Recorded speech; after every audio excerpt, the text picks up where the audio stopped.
You can choose to either follow along with your Python or just watch, but it's helpful. There's some easy programs that we're going to do to assist us with this, because it's a pain, as you probably figured out, to punch everything into your calculator. I don't want to do that. It's just too much work. Speaking of which, I need a function. Numerical integration is what we use when we can't do normal analytic rules for integration. So just as an example, but we aren't, well, we could use this. So the normal density function for basically the normal curve is related to this.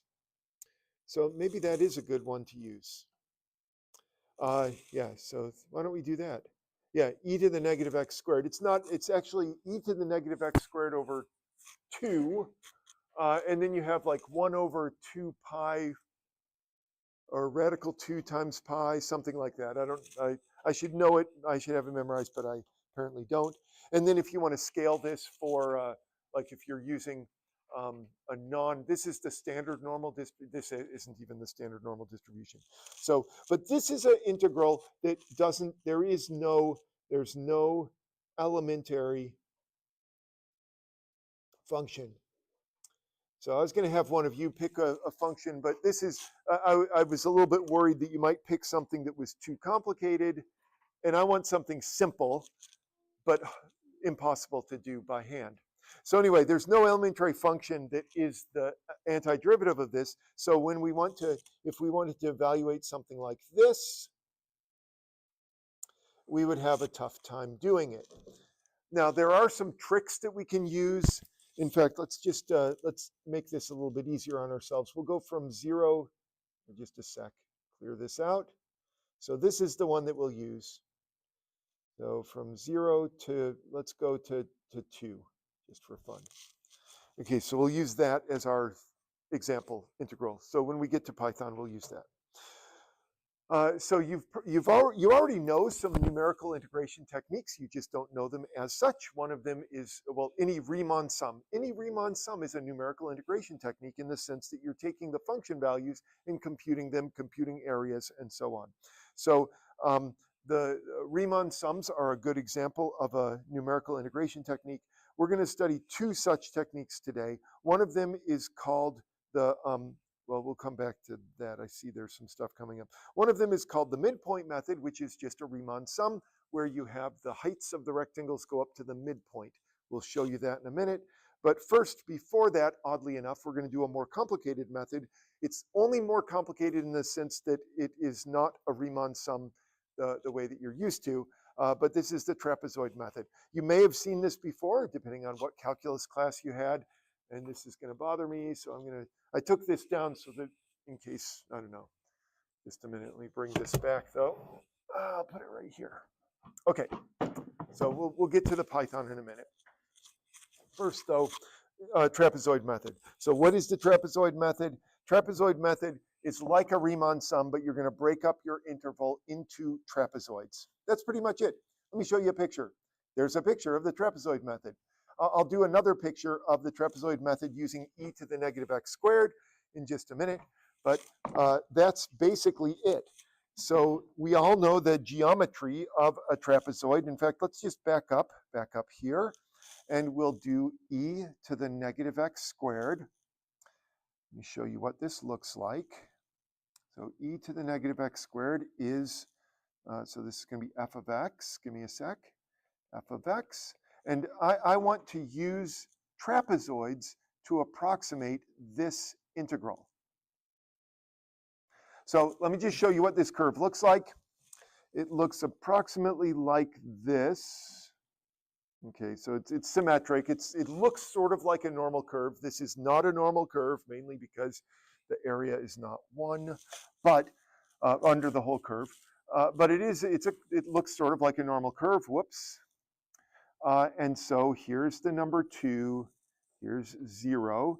And so what I'd like to know is I'd like to know this area between those 2 points on this curve. So how are we going to do this? That's the big question. So what we're going to do is we will set this up with a trapezoid. So here's the trapezoid that I'm going to use.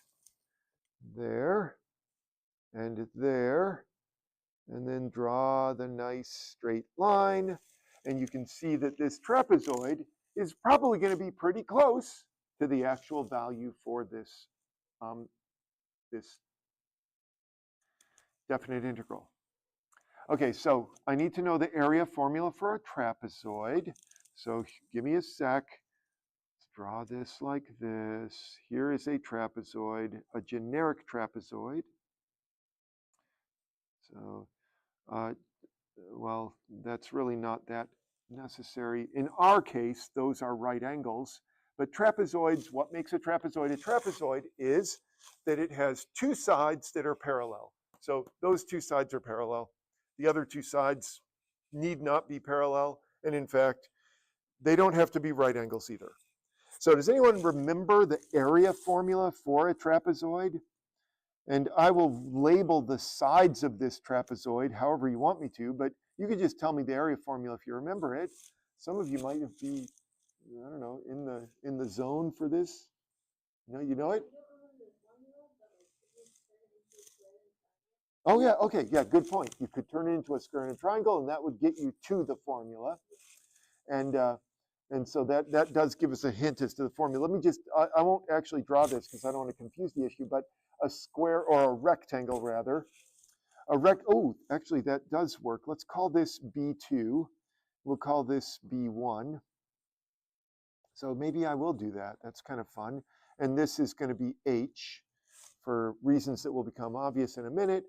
And so the rectangle part is just H times B2. And then the triangle part is 1/2 times B1 minus B2 times H. Is that right? Interesting. Yeah, I guess I wasn't thinking that we would go through the geometry of it, but there it is. So a little easier version of this, I think that's equivalent to the formula that I learned for trapezoids. Does anyone know the trapezoid now that I have the things labeled like this? That might have jogged your memory. Yeah, what do you got, Briar? That's right. So B1 plus B2 divided by 2 times the height. So it's just the average of the bases times the height.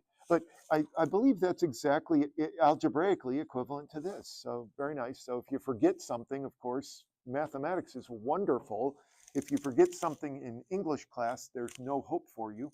But in math class, you can always rederive everything. I always loved that about math.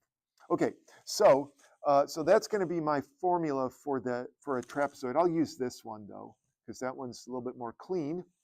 So in terms of this particular trapezoid here, what I've got is this B1 is going to be f of 0. This is B2, that's going to be f of 2. And then the distance along here is h.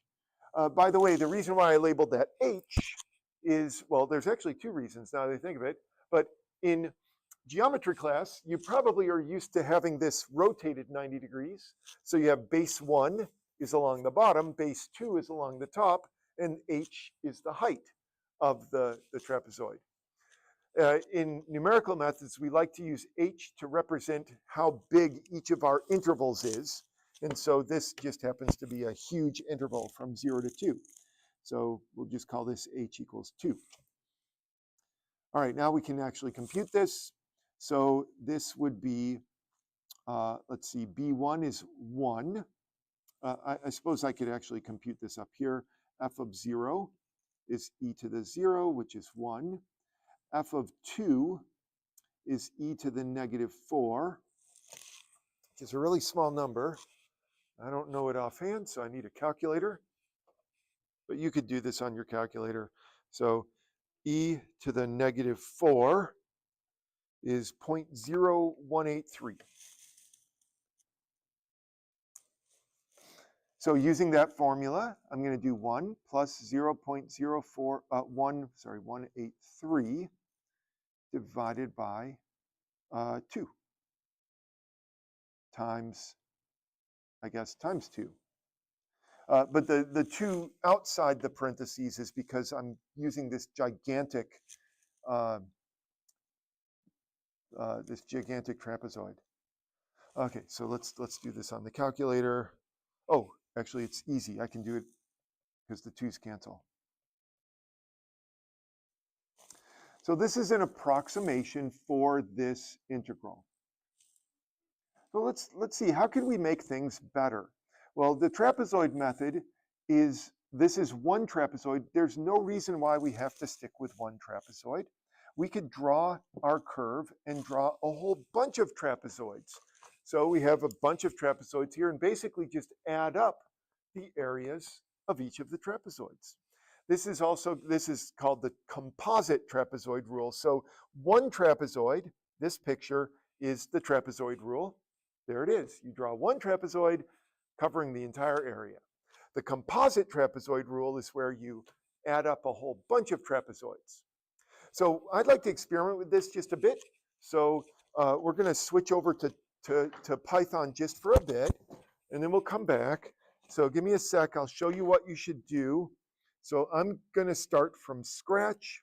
Hopefully I can get this to work. Where is my from scratch? There it is. Ah, there it is. So give me a sec. Okay. I need to be able to see this. Pull that over. Okay.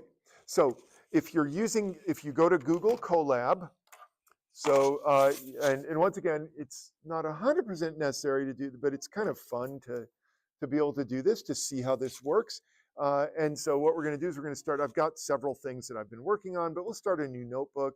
And then it's always good practice once we get this loaded up here to name this something other than untitled.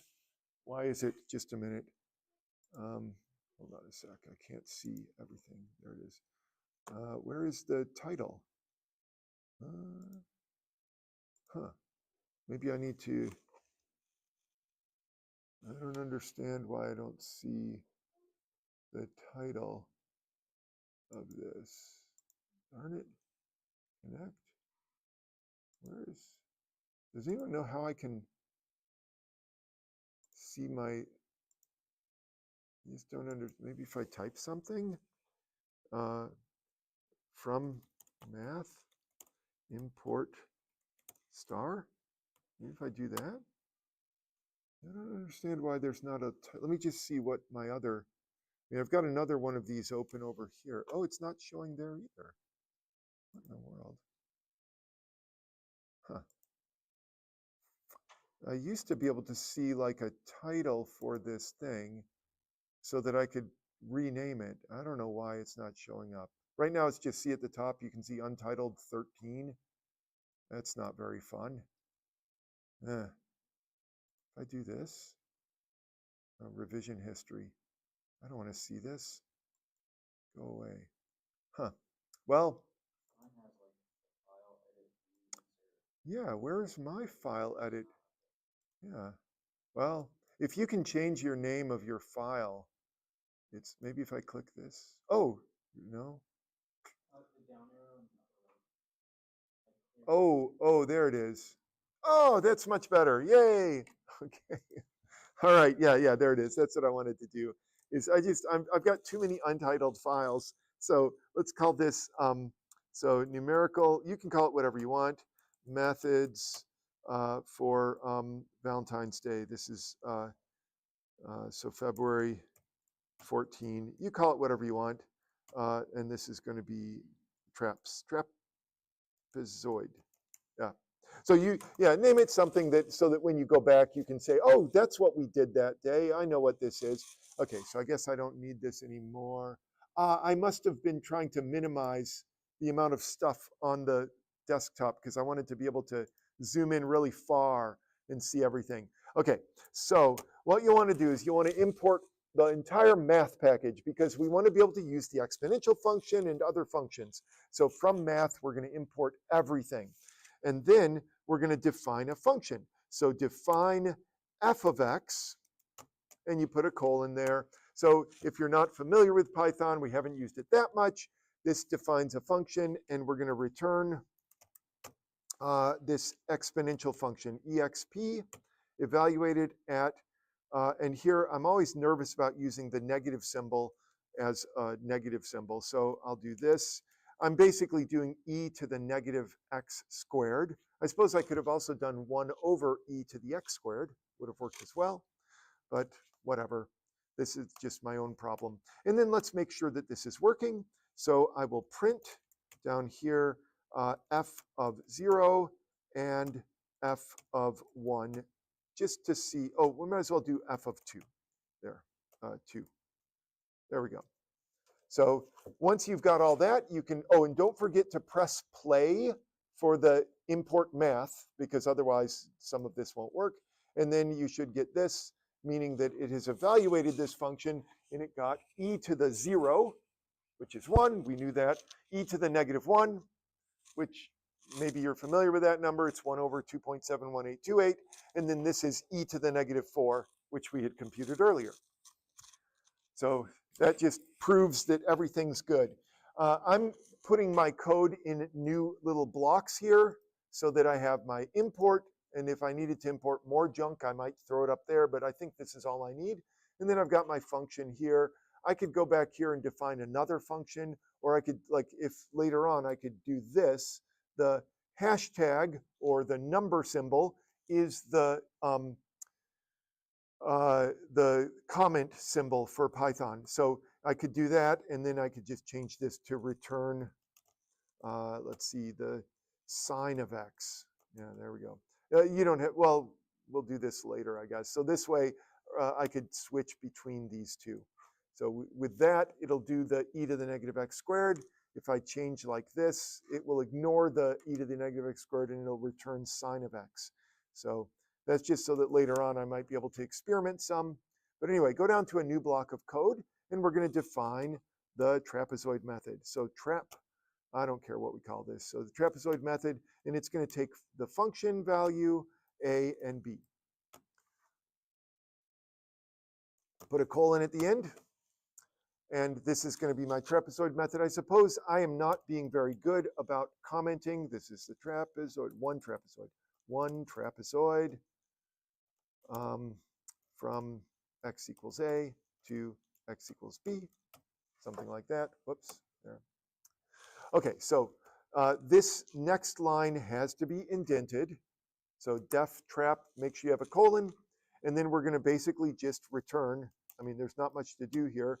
This formula that now you can't see it, but it's on the iPad, wherever it ended up. Where is it? There it is. Yeah, so the formula for one trapezoid. So let me remind you what it is. You're going to it's going to be f of a plus f of b divided by 2. Ooh, I'm going to put the a minus b out front. So a minus b times all of that. So just to remind you, this is the trapezoid formula. You have the height, so h times b1 plus b2 over 2. So it's just that the area of a trapezoid. That's all it is.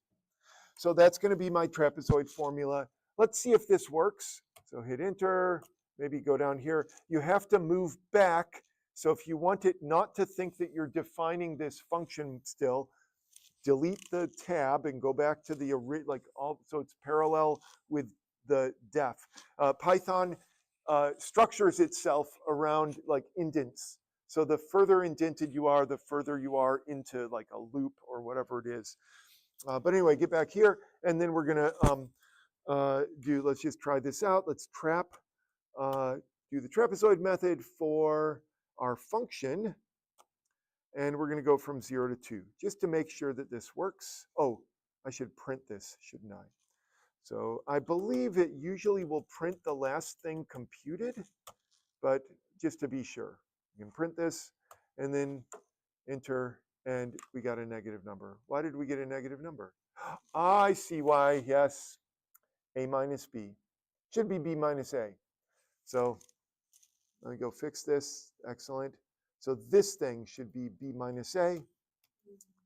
There. So if you had a minus b like I did, you're going to want to change it to b minus a.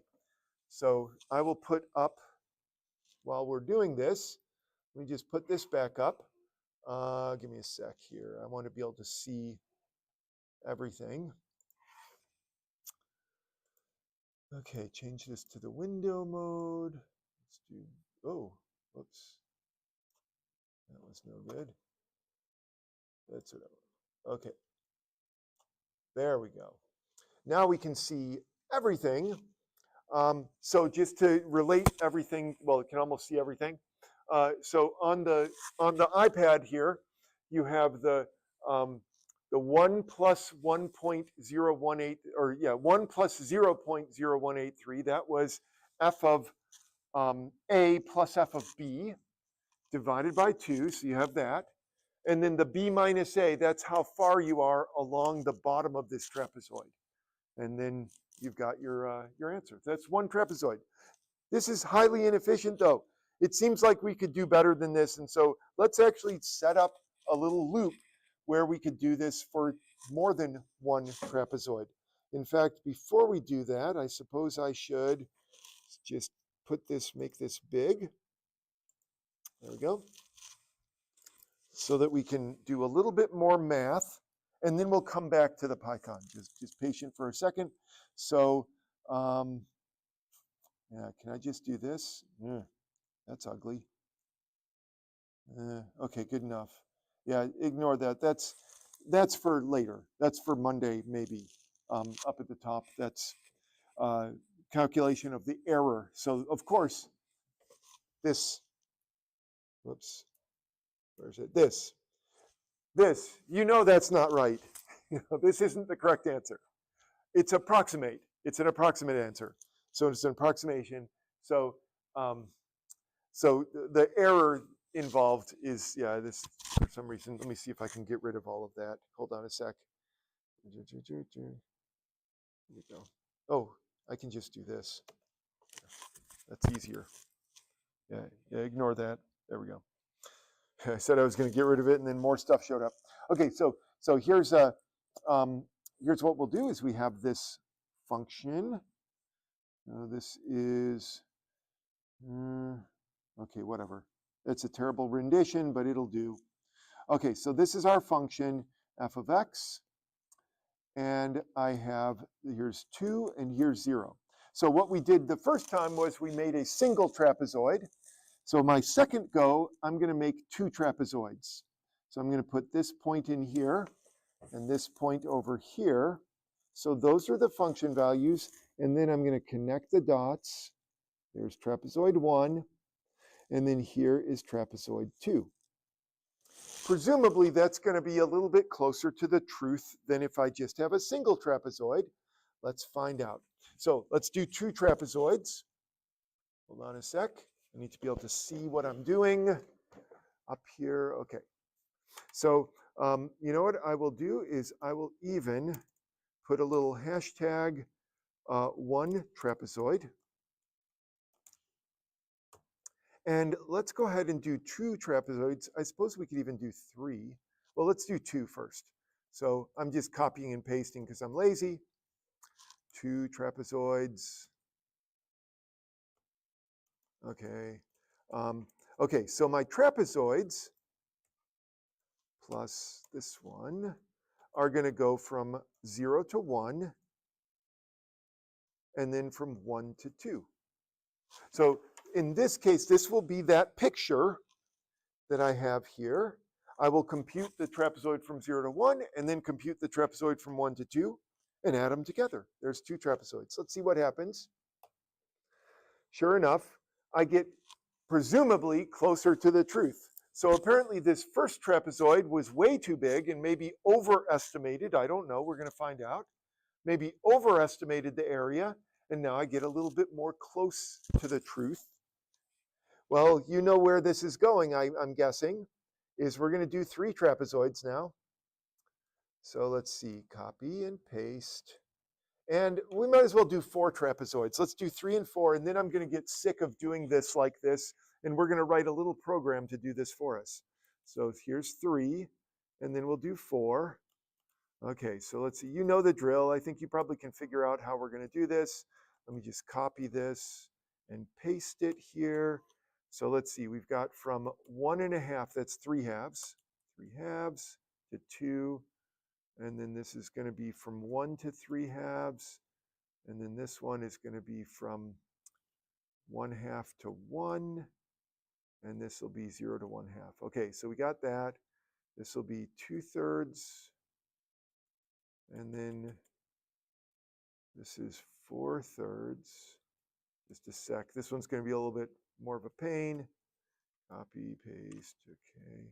So this one, 4/3 to 2/3. Okay. I think I got that broken up. So, so if we were doing 3 trapezoids, you would have 0 to 2/3, 2/3 to 4/3, 4/3 to 2.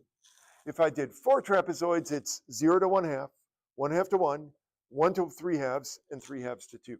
Let's see how all of these compare, and then I'm sick of typing and copying and so forth. It's pretty easy to automate this, and so we're going to do that next. But first of all, let's go ahead and just hit enter and see what happens. Sure enough, it looks like it's getting closer to the truth. And so the first one was way off. This one's closer, probably even closer. So I'd like to automate this. So let's do this on a new cell. So open up a new cell down here, a new code window or whatever it is. And so let's call this, whoops, there, I got to get the right screen. So we're going to call this the composite. Whoops, I have to define comp underscore trap. Okay, FABN. I'll explain in just a minute. Put a colon there, and then I will say that this is the composite trapezoid rule with in trapezoids.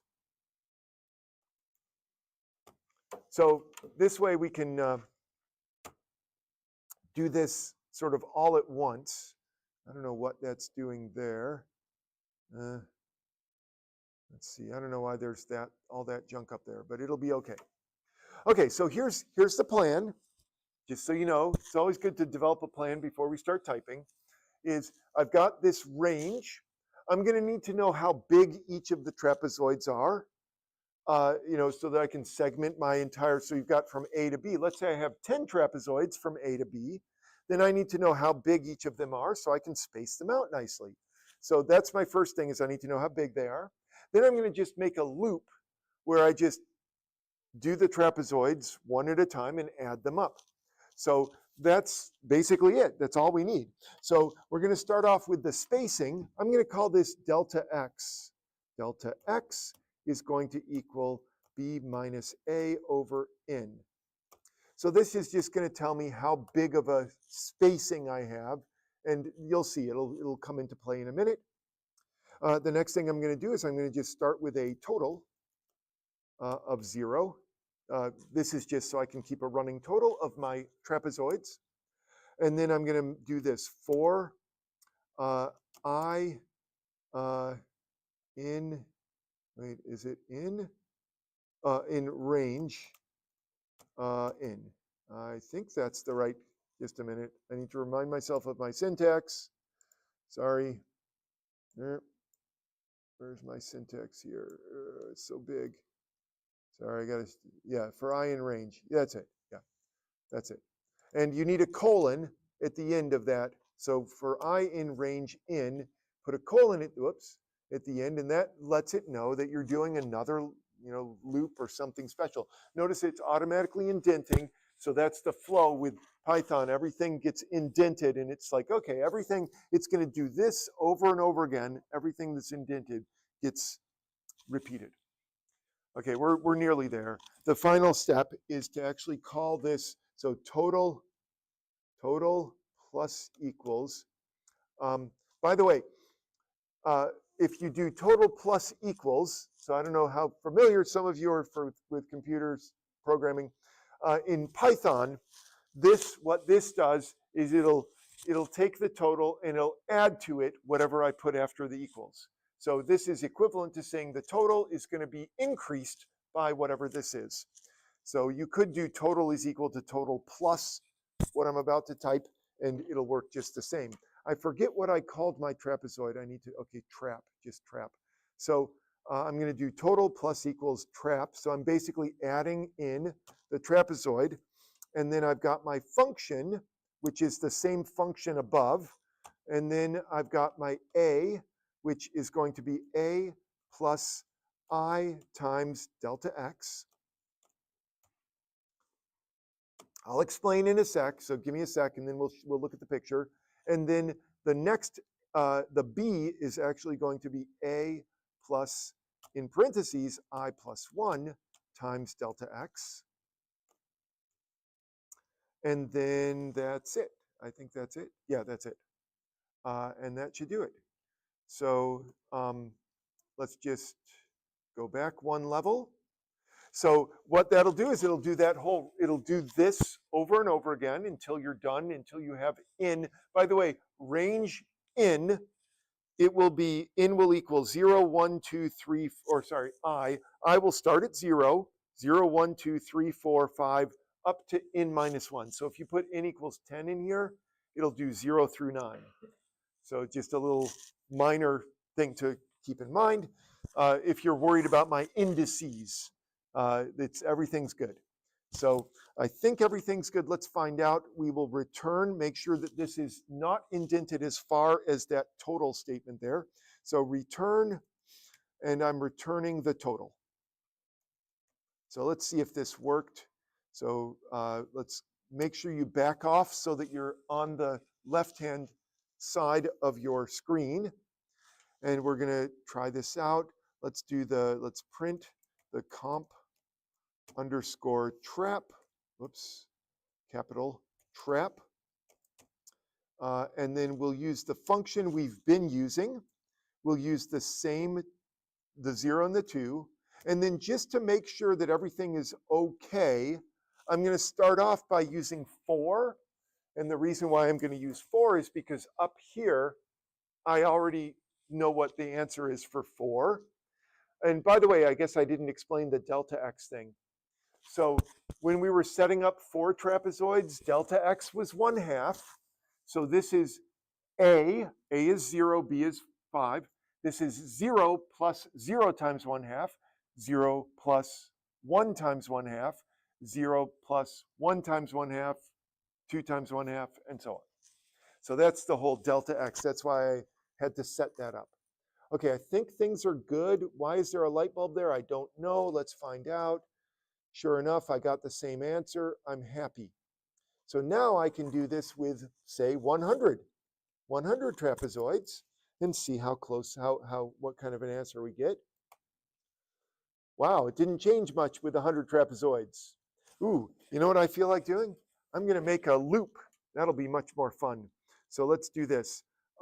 For j, whoops, not in parentheses, j in range. Let's do 100. Okay, that'll be fun. And I'm going to print j colon, no, j plus 1. Plus 1. Sorry. Why is that thing there? I wish I could get rid of it. I'm sure there's a way to get rid of this junk. Why won't this go away? There, that's better. Okay, so I'm going to print j plus 1, and then I'm going to print, oh, come on. Why does that do that? There's got to be a way for me to get rid of the help menu. Okay, and then this will be j plus 1 here. So I'm going to, yes or no? Yeah. You're not getting anything. Sorry, I guess I went too fast. Ah, it's not spitting anything out. Okay, let me come look in just a sec. I got. Oh. No, yeah. You should have interrupted. I got too excited, and I'm just like, I want to get done with this. Is it working now, or is it still? You just press play and nothing happens. Yeah. All right. Sorry. Let me see. No, it's good. Print traps. Oh, you called it traps. That's traps. Good. Well, something's happening. It's just printing nothing. Does this one work up here? Yeah, it does. Oh wait, there's no output down here. Why is there no output? I don't know. Okay. That's fun. That's interesting. Let's see. What if we do? Whoops. What if we do this?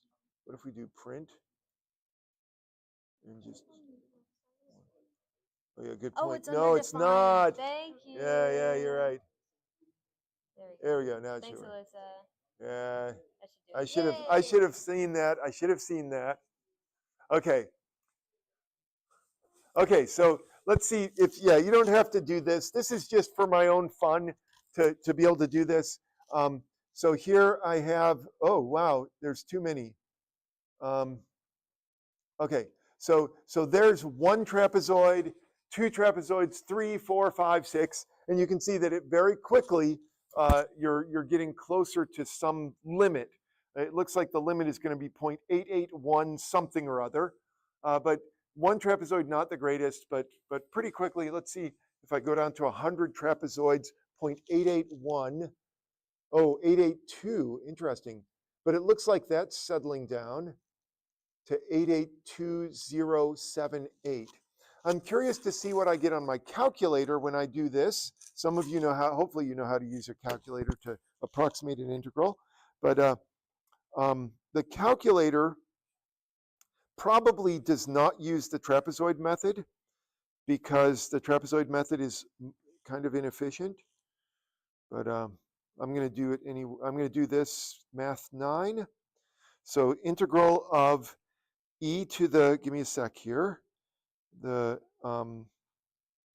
0 minus x squared. Okay, and I'm going to do this with x ranging from 0 to 2. So let's just see what we get. It gets 0.882081. Okay, so 88208.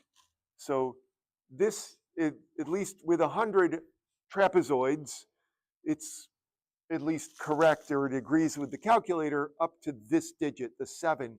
So that's the 100,000ths place, which is pretty darn good. I'll bet that if I change this, let's go back up to the top. This is kind of silly. Let's not do this anymore. Let's get rid of this and this. And let's just do the composite trapezoid. Whoops. Let's do the composite trapezoid for like 1,000 trapezoids. I mean, that's the thing is, Python is extremely patient. Let's do 1,000,000. 1, 2, 3, 1, 2, 3. There's 1,000,000 trapezoids. And let's see what happens. Oh, amazing how, oh wait, why does it say, oh, yeah, the J is still there. But with 1,000,000 trapezoids, how many does it agree? Let's see, 882.081. 3908. It agrees with all of the digits in the calculator.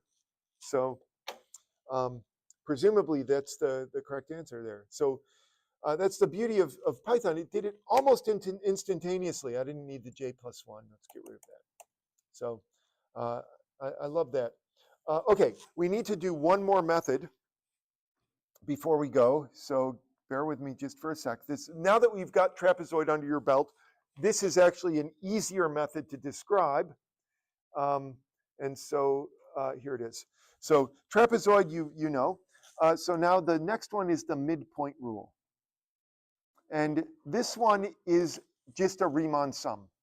So the midpoint rule, so here's how this works. We're going from 0 to 2 again, is you make your rectangle the height of the midpoint. So the midpoint between 0 and 2 is 1. So I would do this, find the function value, and that would be the height of my one rectangle. So there's one midpoint. In fact, I can do this pretty easily on my calculator. Yeah, so the midpoint, I better write a formula down. You do f of a plus b over 2. So do the function value of the midpoint times b minus a. That's it.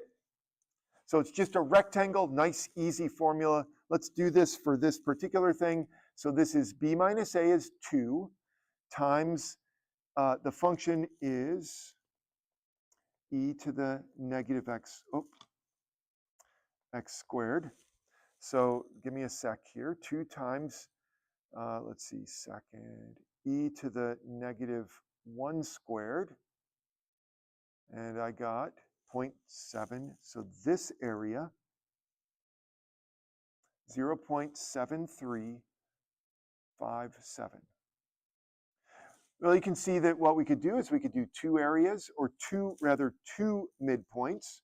So I'll superimpose this on here. Hopefully it won't bother you. So here's the midpoint here, and here's the midpoint. So if you think of this as being two midpoint rules, okay, the height I was off by a little bit there. I have this rectangle and then this rectangle. So in this case, this is going to be f of 1/2, and this will be f of 3/2. And of course, the size of these is 1. So I'll do 1 times f of 1/2. Give me a sec. So let's see, 1 times, it's going to be a little tedious. So I've got e to the 0 minus 0.5 squared plus 1 times e to the 0 minus 1.5 squared. And I think that should do it. Okay, so that, the total of those two rectangles, 884200. Amazingly close to the actual truth.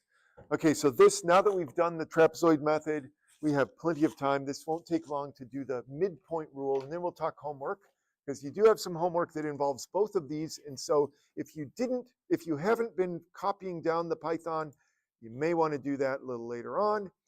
So let's see, where is a new code window? Is it down here? Oh, sorry, I'm on the wrong screen. There we go. There we go. I got it. Okay, so so the midpoint rule. So back, let's just define. Define midpoint. Midpoint. I'll just call it midpoint. F, A, and B. So we're going to do exactly the same thing we just did. And so then we'll return. We've got B minus A. I'll do it correctly this time. Times the function value evaluated at, in parentheses, B plus A over 2. Do I have enough parentheses there? Yeah. And that's it. So let's back off one. And then we'll define the composite. Might as well do that as well. Define the composite. Let's see. COMP how did I do it before? Oh, underscore midpoint F A B in. So it's the same idea. In fact, it's so much similar to the other one. I'm going to actually go up here and I'm going to copy my composite trapezoid. I'm too lazy to retype all this. So let's just grab all of this and we'll just change the one thing that we need to change. So down here in the composite midpoint, there we go. So the only difference is that instead of doing the total plus the trapezoid rule, we're going to be doing the total plus the midpoint rule. Everything else is the same, isn't it? Yeah. Everything else is the same. So now we can test this out. We did it once for 2 midpoints. So I guess that would be good to do that. So we'll print comp. I really need to figure out how to turn off this, which I will do at some point. F02 and in was 2. So this is the one that I just did on my calculator. So we'll do that one, and we might as well do another one. Let's do 10. And then one more, just to compare. Do the composite trapezoid. And there's a reason why I want to do this, with 10. Okay, so there it is. So I'll have, my output is going to be the composite midpoint with 2 midpoints. Then we'll do 10 midpoints, and then we'll compare that with the trapezoid rule with 10 midpoints. So let's see, Control, Enter, Shift, Enter, there it is. Okay, very nice. Okay, so just to let you know, let's see. First of all, on my calculator, yes, this is exactly what I did when I did it by hand. So with two midpoints, this is with with 10 midpoints, and this is with 10 trapezoids. So the 10 trapezoids appears to be better than the 10 midpoints. And in fact, it is a little bit better. However, it turns out that it's more work than it's worth. So let's see if I can demonstrate this. I guess it's going to be hard to demonstrate this fully. Let's do 100 midpoints and 100 trapezoids, just to compare that. So 100 midpoints, 100 trapezoids. Oh no, just a minute. I don't have my answer. Where's the, is it on this one? I have too many calculators. Oh, here it is. Okay, so the correct answer, this is 100 midpoints, this is 100 trapezoids. It turns out that 100 midpoints is closer. Wait a minute. So the correct answer is 0.882081. 3. Yeah, the midpoints are closer. So it turns out that not only is the midpoint less work, but it actually does a better job than the trapezoid, which is somewhat shocking. I'll show you why on Monday or maybe Wednesday. I don't remember which day we're going to do this, but it's kind of shocking because if you look at the diagram for the midpoint, you've got these chunky rectangles that are squared off at the top, whereas with trapezoids, the picture looks a lot smoother. At least to me, it seems like the trapezoids should do a better job than the midpoints, but it turns out that the midpoints do a better job in the long run than the trapezoids. Now, there is a rule that does better than both of these. It's called Simpson's rule, but we don't have the tools. Well, we do have the tools to do this, but we aren't going to do it right now. So just to, I'll tell you what Simpson's rule is. No sense in, since we do have 10 minutes, let me just put another slide in here so we have room for it. Okay, so there it is. There. Oh yeah, so let's just talk about Simpson's rule. So Simpson. Okay, so to compare, we'll put the midpoint. Yeah, that's not going to be easy to read. So midpoint, what you're doing is you're approximating with constants. Constants. What I mean by that is you have these rectangles like this. The tops of the rectangles are all constant. So that's the midpoint rule. Trapezoid rule is you approximate with lines.